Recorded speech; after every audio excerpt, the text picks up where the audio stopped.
Mr. Johnson, your daughter cannot attend classes until the tuition is paid in full.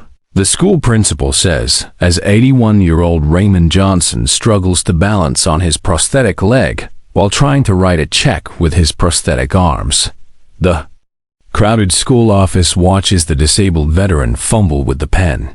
Someone whispers about parents who can't afford private education. Raymond's mechanical hand touches the Purple Heart pin on his jacket, a reminder of the IED blast in Afghanistan that took both his arms and left leg, while he was saving a school bus full of children from terrorists 12 years ago. What happens next will restore your faith in humanity. If stories like Raymond's remind you why we must support our wounded warriors, hit that subscribe button and tell me in the comments about a veteran who inspired you. Let's honor those who sacrificed everything for freedom. Raymond had been dreading this meeting for weeks. His daughter Emily's tuition at St. Catherine's Academy was 3 months overdue, and Principal Margaret Walsh had called him in for a final discussion. Emily was 16, a straight-A student who dreamed of becoming a doctor. St. Catherine's was the best school in town, but the tuition was $2,400 per month. Since Raymond's disability benefits had been cut due to bureaucratic errors, he could barely afford rent and groceries. The school office was filled with other parents dropping off permission slips and making payments. Raymond felt out of place. In his old wheelchair, wearing clothes from Goodwill. Principal Walsh was a stern woman in her 50s who ran the school like a business. When Raymond wheeled into her office, she barely looked up from her computer. Mr. Johnson, she said without warmth, we need to discuss Emily's account. You're currently $7,200 behind on tuition payments. Raymond tried to stay calm. Ma'am, I understand. I've been having some difficulties with my disability benefits. The VA has been processing my appeal for 6 months. Principal Walsh finally looked at him, her eyes showing no sympathy for his missing limbs. Mr. Johnson, I'm sympathetic to your situation, but this is a private institution. We have expenses and can't carry students whose families can't pay. I'm not asking for charity, Raymond said quietly. I just need a little more time. My benefits should be restored soon. Principal Walsh shook her head. We've already given you 3 months of extensions.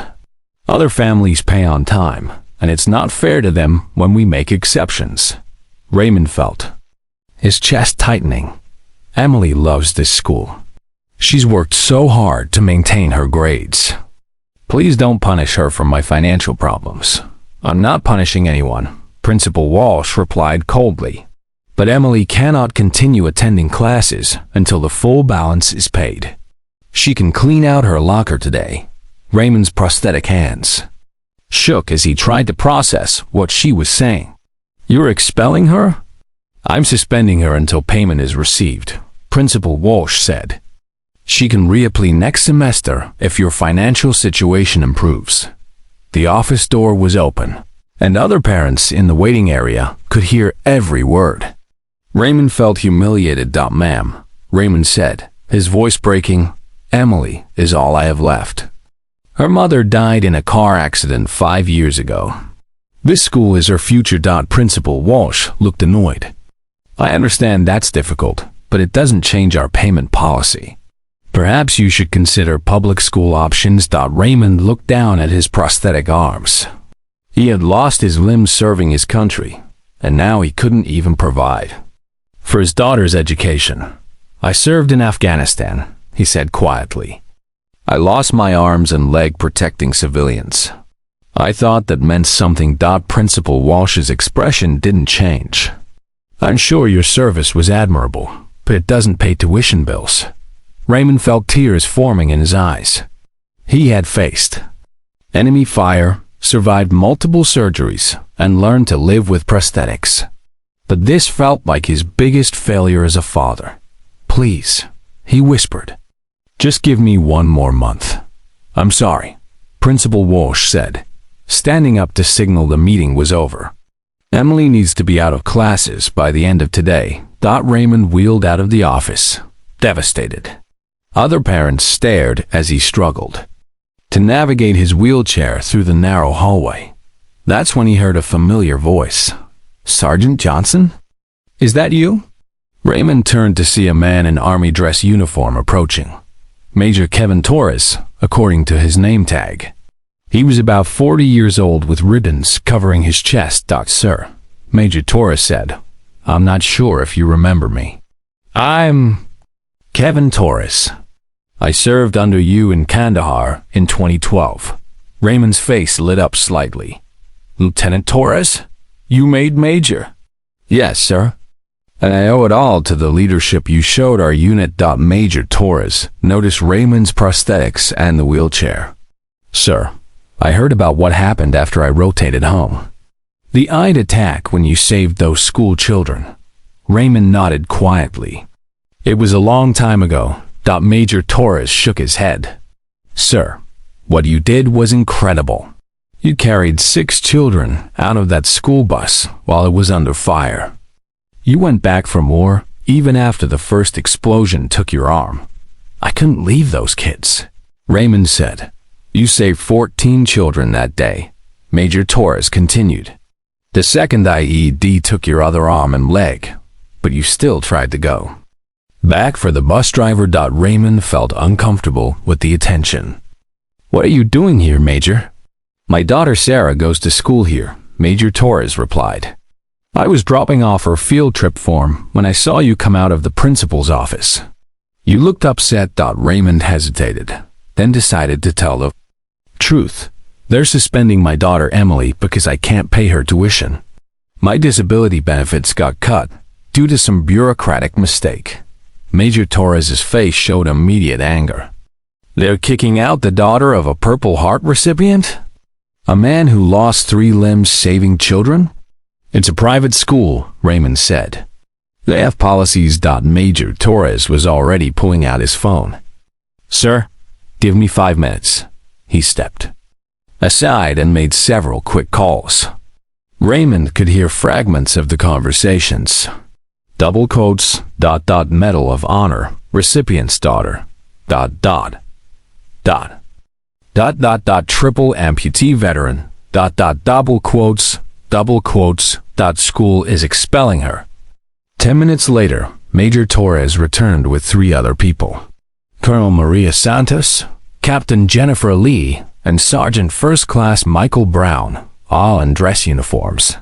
"Sergeant Johnson," Colonel Santos said, "Major Torres has told us about your situation.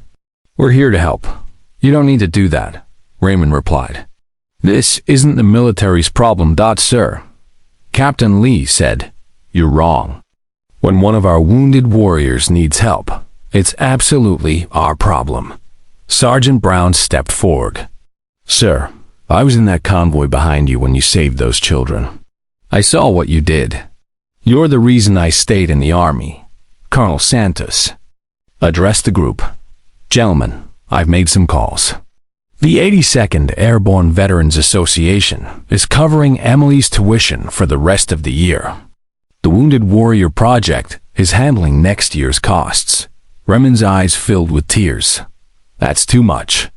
I can't accept that." Major Torres knelt beside Raymond's wheelchair. "Sir, you saved my life in 3 different firefights. You taught me what leadership means. This isn't charity. This is family taking care of family." Colonel Santos added, "I've also spoken with Congressman Macho's office about your disability benefits. They're expediting your case and should have it resolved within 2 weeks." The group walked with Raymond back to Principal Walsh's office. When they entered, she looked surprised to see the military officers. "Ma'am," Colonel Santos said to Principal Walsh, "I understand you're having a payment issue with Emily Johnson's tuition." Principal Walsh nodded nervously. "Yes, but school policy requires." Colonel Santos held up her hand. "Ma'am, this is Sergeant Raymond Johnson. He's a Purple Heart recipient who lost both arms and a leg saving 14 Children from a terrorist attack in Afghanistan. She placed a certified check on Principal Walsh's desk. This covers Emily's full tuition for the remainder of this year, plus next year's tuition in advance. Principal Walsh stared at the check amount. $24,000. Major Torres added, "We'd also like to establish the Raymond Johnson Scholarship Fund for children of disabled veterans who attend this school." Captain Lee continued, "We'll be making an annual donation to ensure no veteran's child is ever denied education due to financial hardship caused by service-connected disabilities." Principal Walsh looked embarrassed. "I had no idea about Mr. Johnson's service record. Sergeant Brown said.